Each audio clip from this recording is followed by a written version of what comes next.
Question number 7, Chris Hipkins. Thank you very much, Mr Speaker.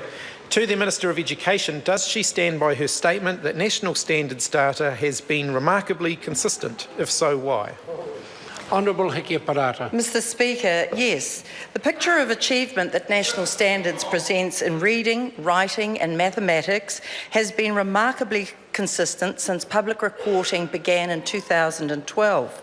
The information collected through national standards is highly comparable with other domestic and international studies. Prior to the introduction of national standards, there was no systematic collection of information on student achievement from years 1 to 8 to make sure that those kids who need the support get it. Many teachers today are more confident in using data and relying on it to identify and grow achievement for their students. I see this as I go around the country, Mr Speaker. As recently as Whakatane Intermediate on Friday, which I visited with the local outstanding MP, the Honourable Anne Tolley, where we saw highly competent, really engaged, very inquiring teachers developing data maps for individual students about their specific learning needs and then sharing it with those students so they too could be excited and track their own progress. So yes, Mr Speaker. Order, that answer's long enough. Supplementary question. Supplementary question, Chris Hipkins. Why does she continue to claim that national standards in any way provide an accurate picture of student achievement when the latest study by the Ministry of Education of 15,838 children at 100 schools found that 60% of the national standards results were wrong? Honourable Hipkins. Mr Speaker, as usual, Mr Hipkins is selectively quoting out of a really big context. First of all, that report was indeed commissioned by the Ministry of Education. We were so interested in seeing where we needed to improve on the implementation of national standards that when this was commissioned for 3 years, we extended it by 2 years.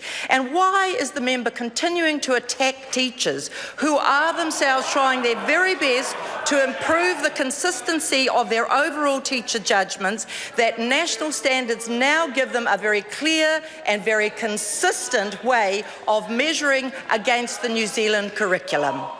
Question, Mr Speaker. Supplementary question, Chris Hipkins. What evidence does she have to support the claim she just made that national standards data is getting more accurate, given a September 2013 report found that they had incorrectly measured achievement of 4 out of 10 students, and the latest report suggests they're now measuring incorrectly the achievement of 6 out of 10 students? In other words, it's getting worse. Mr Speaker. Honourable Hipkins. Mr Speaker, in the report that the member is referring to, actually it said that 90% of principals were confident that their teachers were making a good use of national standards.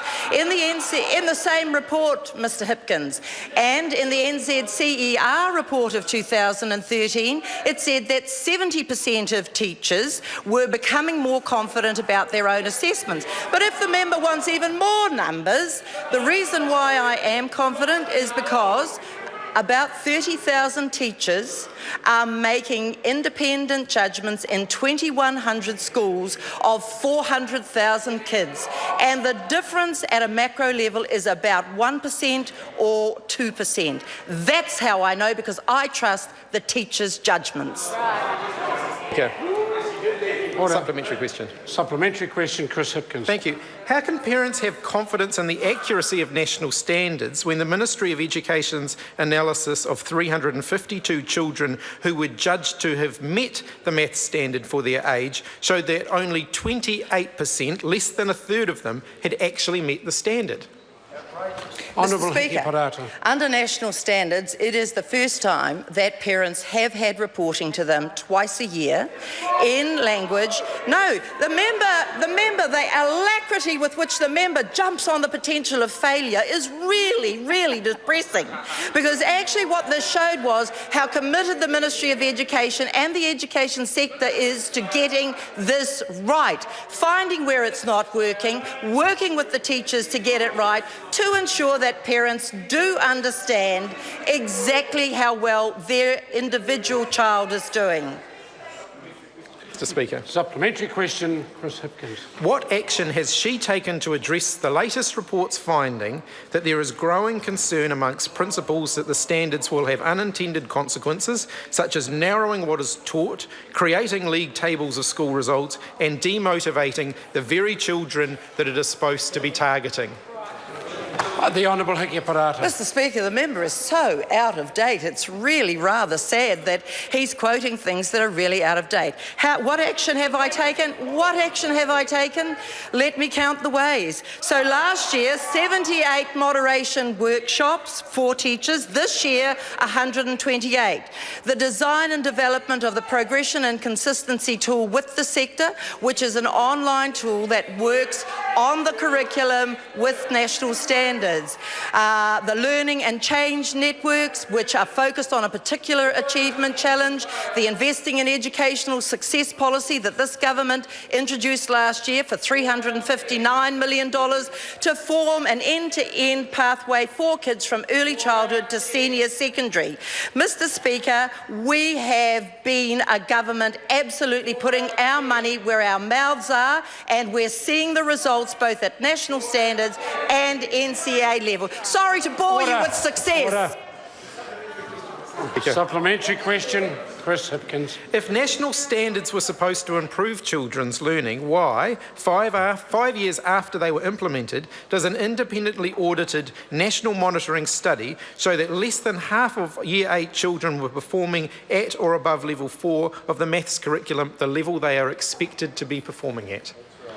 Honourable Hiki Parata. Mr Speaker, you can't, Mr Speaker, it is inappropriate to blame the measuring system for what it found. What it has found is we have particular challenges. Well, the members may well laugh, but we're interested in understanding exactly where kids are in their learning, what we need to do about it to help them do better, and then do it. That's what National Standards does, and every review of parents say that they welcome it.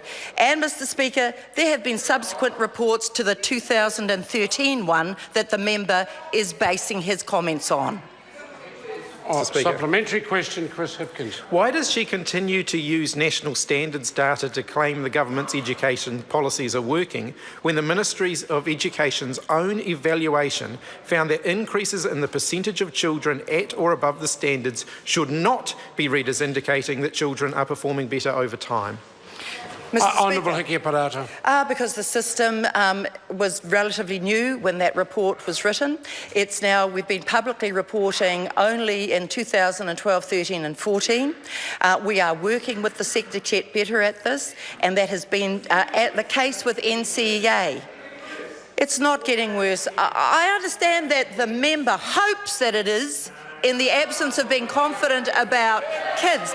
But the fact of the matter is that all around the country, schools are using national standards, and they are getting better, and they are getting more confident in using data.